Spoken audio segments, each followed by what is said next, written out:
El chico de camisa azul con los brazos en alto es Junier García Duarte, de 26 años, un cubano que, aunque usted no lo crea, viajó desde La Habana hasta Miami escondido en el área de equipajes de este avión de Swift Air. Las autoridades del aeropuerto confirmaron el hecho, inmigración también.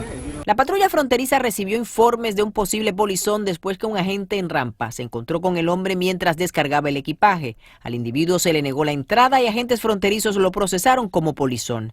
Su familia en Cuba asegura que la acción del joven, padre de una pequeñita de 2 años, los tomó por sorpresa, pero que agradecen que logró sobrevivir. Que si puede, que se quede, que si él lo hizo, por algo fue. Y que por favor, que esté tranquilo, que mi mamá, porque mi mamá está enferma, que mi mamá está bien, que está triste, está preocupada, pero que le dice que para adelante.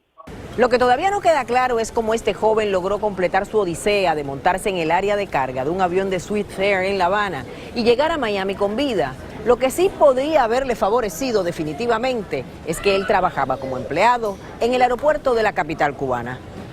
A pesar de que el joven tiene una prima hermana en Georgia y una tía en Miami, su futuro migratorio es incierto. En 2017, el gobierno de Barack Obama derogó la política de pies secos, pies mojados. Los acuerdos vigentes plantean que los nacionales cubanos que intenten entrar ilegalmente a Estados Unidos están sujetos a la deportación. El abogado Miguel Inda Romero ha decidido representar al joven gratuitamente.